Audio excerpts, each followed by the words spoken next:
Wow, this is bringing me so much joy. Oh my gosh. This was not the lore that I was expecting. My mom is just not holding back about me. Another POV of Jack Smith. Oh my gosh, there's more. There's more. Carrie told me she likes him too. There's nothing else about that. Mom, I want the details. What the heck?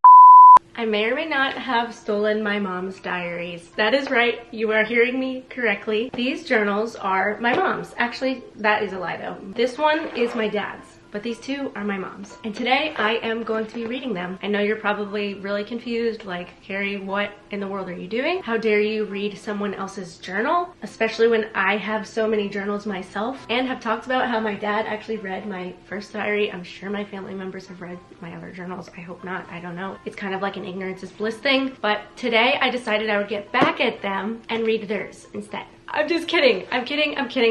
I'm not, that's not what's happening here. Let me give some context. Like I said, this is my mom's, this is my dad's, and these two journals were actually what my parents wrote in when my twin brother and I were first born. So I think it's like the first month or two of our lives, and it's just talking about us in the NICU. And my sister found these the other day, and they apparently were reading it, my parents and her, and they told me about it, and I was like, what the heck? I want to read that too. So my mom was like, whenever you come home, you can read it. And so I got home, I found them, and I took them, but they did give me permission to read them. This one, on the other hand, so this is a notebook that my mom wrote in. She had one for each kid. Mine was the pink one, as you can see. I even wrote my name here. I'm pretty sure that was me because it looks very similar to my younger self's handwriting. But so I had the pink notebook, my twin brother had the blue one, my older brother was red, and my sister was purple. And they were all these same kinds of notebooks, and my mom would just write in them here and there throughout our childhood. So she started this one when I was around 7 and finished it right before I turned 15. And she would just write in it occasionally, but we were never allowed to read it. And so often I would see her writing in here and I'd be like, Mom, can I please read what you're writing? What in the world are you saying about me? But she would just say, you can read it one day when you're older.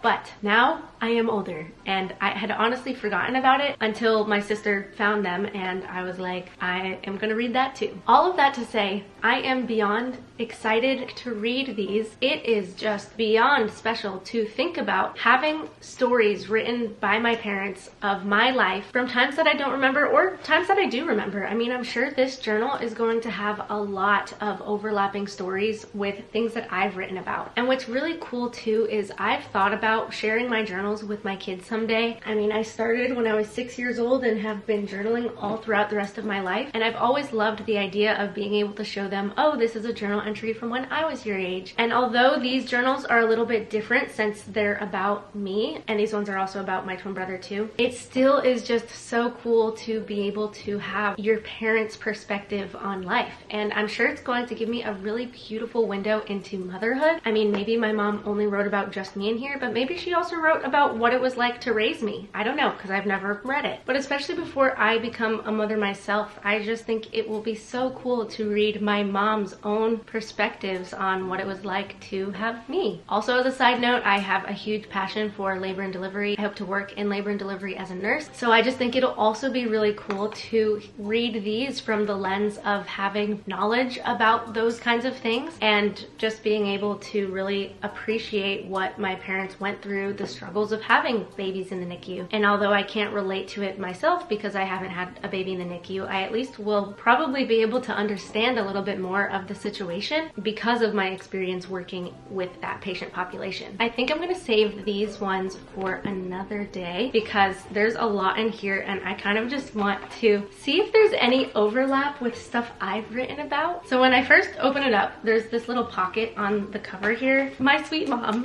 has put in little things from my life, little programs and things from musicals or orchestra concerts, which is really, really sweet. Starting out on August 7th, 2009, so I was 7 years old, my mom wrote, "This is Carrie's first journal." She is 7 years old. She is at her friend Rachel's house having a sleepover. She likes having them. She started cheerleading this week. She likes it, but complained it's hot.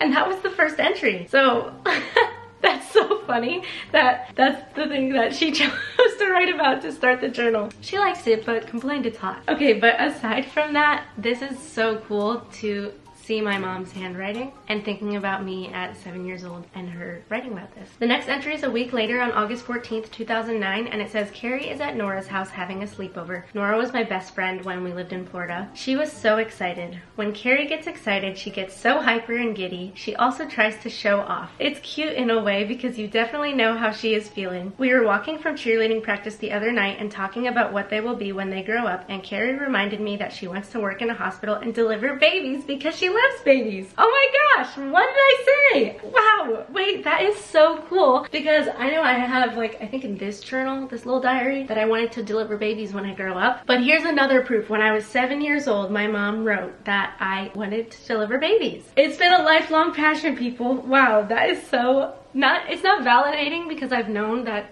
was the case, but it's just so cool to have that written down. That's so sweet. Oh my gosh, wow, that just like made my day. For the most part, she is such a mother hen with Sammy. That's my little sister. Sammy calls her my Carrie. Aww, I don't remember that, but that's really sweet. She plays with her and helps take care of her and does all sorts of stuff. The only thing is she hits Sammy when Sammy hits her. What? So Sammy hits me and then I hit her back. She doesn't get that Sammy doesn't get what she is doing and has to be taught not to hit, but they love each other. For context, Sammy was 2 when I was 7. So she would hit me and then I hit her. Oh my gosh. That is so... Sorry, Sammy.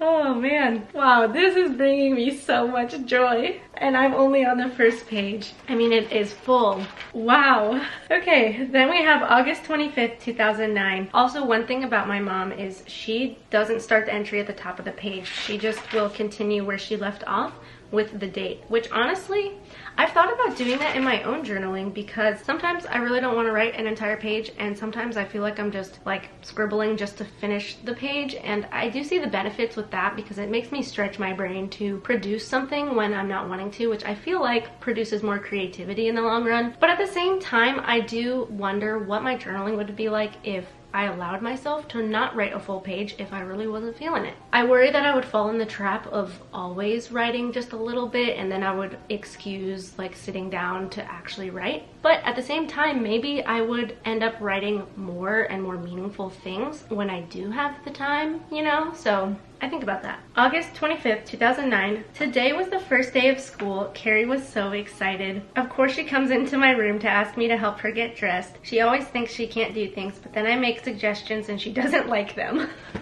Okay, that's like the 3rd time on this one page that my mom is outing me. I guess I was just a stubborn little girl. September 14th, 2009. Carrie is now in 2nd grade and loving her teacher. She seems like her confidence has gotten so much better. She has more friends, so I think that helps. She is standing up for herself. I'm happy for her. When Carrie gets excited, she gets so giddy. Having Nora over is one of the things that makes her giddy. Aww. Not only is she giddy, but she gets loud and silly. Another thing Carrie loves to show us, a new cheer whenever she learns one. She definitely likes to have her family be proud of her. She has this beaming smile, a beautiful smile, like she knows we are proud of her, or when she is being showered with attention. Aw. That's actually really interesting too, because growing up, I always sought the validation of my parents. It was something that I actually struggled with a little bit too much, but really interesting to see how much of myself was formed at 7 years old and how much of it was something that applied throughout the rest of my life. It's also just really cool to see these other perspectives of myself, because I had this diary here from when I was 7, but it's really cool to hear another perspective about me from when I was 7. September 29th, 2009. Can't write much right now. Last Thursday, I got a call from the school saying Carrie might have broken her arm and I needed to come to school right away. I honestly didn't think she broke it, since sometimes Carrie can be very melodramatic. Thanks a lot, Mom. Okay, but I do remember when the nurse called my mom and my mom was like, "Are you sure it's broken?"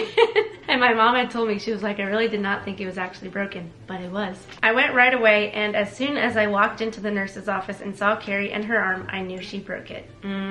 Yep, it was broken all right. October 4th, 2009, Carrie told me she was on the playground and was trying to get up on something. So this is the story of how I broke my arm. She couldn't reach it, so she went on the side of it and tried. Her legs fell out from under her and her arm stayed, and she was dangling. She heard a crack. She had to ask for help a couple of times until her friends came and helped her down. I vividly remember this. I was like dangling there and I was like, "Guys, please help me." And they were like, "Hold on, Carrie, we're playing." And I was like, "Guys, please. And then they got my teacher, and then they like helped me down. And then my teacher carried me to the nurse, I'm pretty sure. And I was like, it's my arm that broke, it's not my legs. I believe her friend Megan walked her over to her 2nd grade teacher. Carrie didn't want to cry because she didn't want to get embarrassed. Yep, my teacher carried her to the nurse's office. Carrie was in so much pain. I carried her to the car and then drove over to the pediatrician's office. I don't think the doctors thought she actually broke it since she wasn't screaming or crying. As soon as they took off the splint, they could tell she broke it. Then we went to the children's hospital and my dad met us there. They had to give her an IV so they could sedate her.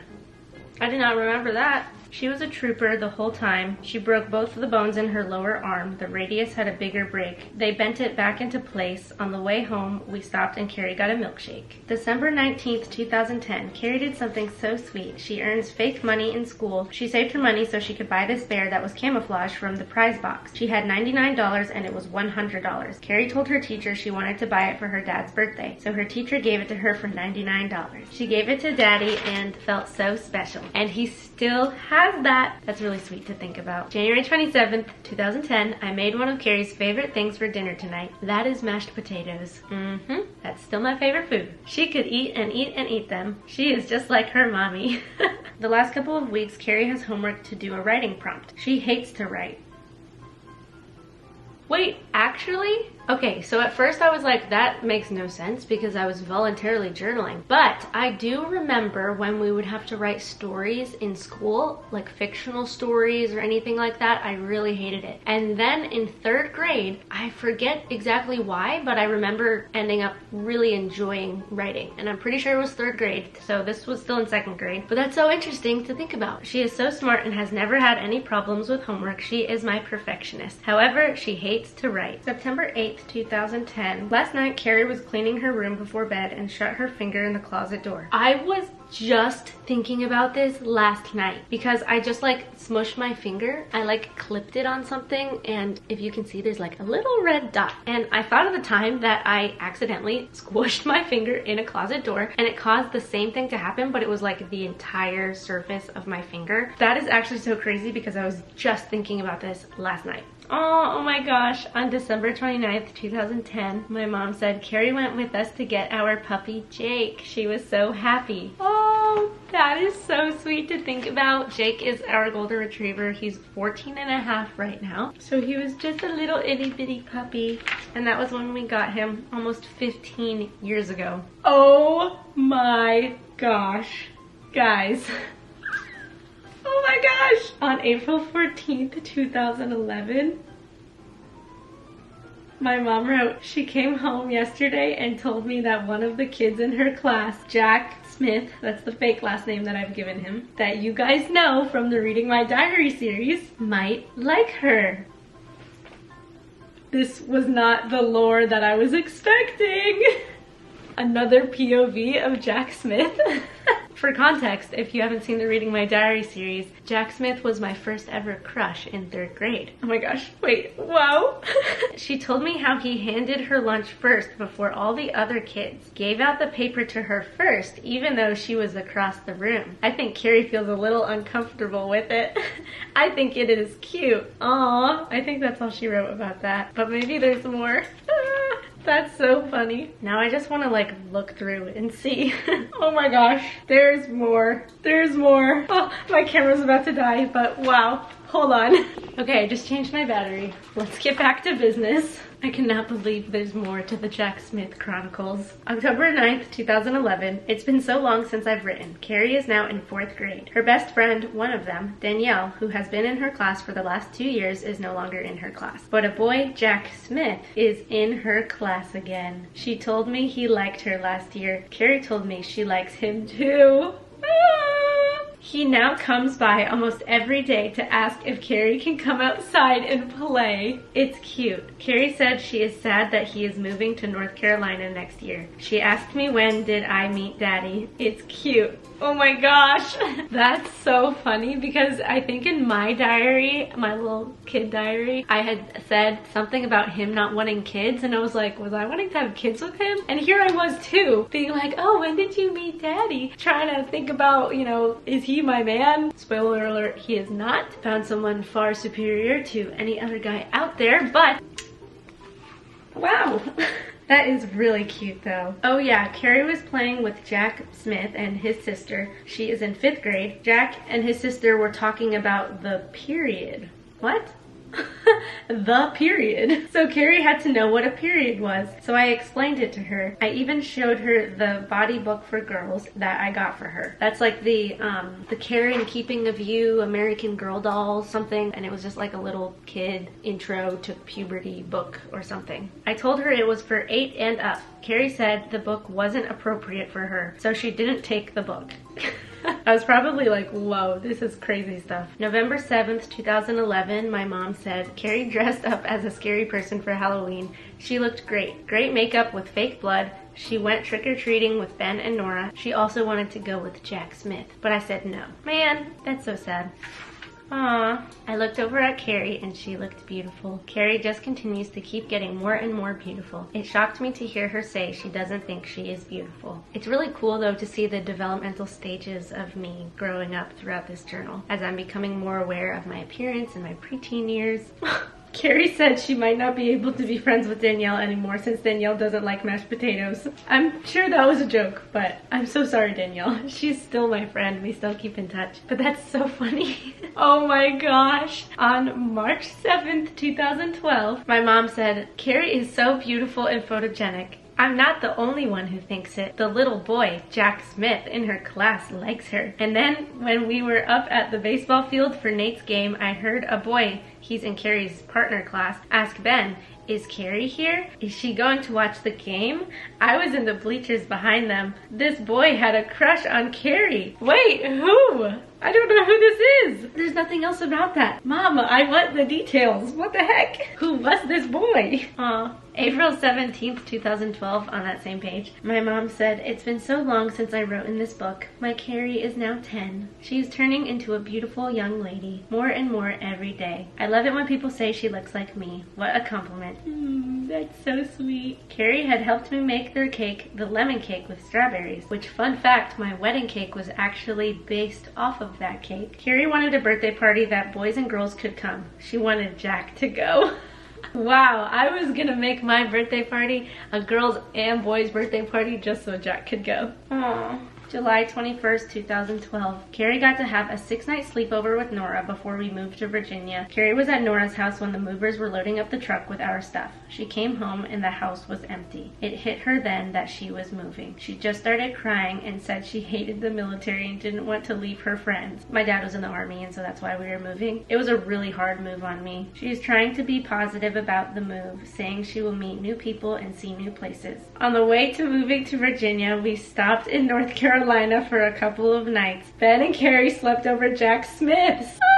I think he had moved to North Carolina like a year before my family left to Virginia. Dang. Carrie wanted us to stop at Miss Kim's house first. Miss Kim is a family friend of ours. We didn't have room, but Carrie said we always have room for Miss Kim or anyone else. Carrie is always thinking about others. She always wants to share whatever she is eating, trying something new. That's actually so funny about how I like sharing food that I'm eating and like having people try it, because I've told my husband before that it's like almost like a love language of mine, or that like, I don't know, if I offer to share a bite of food with him and he's like, no thanks, I'm okay, I like actually get sad, because to me, I'm like, I'm experiencing this food, it's so delicious, and I want to share that experience with you, or like with a person, whoever I'm with, and it's just really cool to see those things, even small things, and how they were like still a part of me when I was 10 years old. Aw, I really hated moving to Virginia. My mom said Carrie still has some bad days, sometimes crying forever, and just this past Saturday she cried and kept saying over and over that she hated it here and wanted to go home to Florida. She is doing better now. She had a good day at school. Last week she won the female class representative for student government. March 23rd, 2013. My Carrie is now 11. It is hard to believe. I remember when she was born and needed oxygen. It was a scary time. She is doing great now and can scream with the best of them. Okay, I think I will end there today. I am so grateful that I get to share this with you guys. It is just a true gift to have this written down for me to read. But thank you so much for watching. I hope you guys enjoyed, and I will see you all in my next video. Bye guys!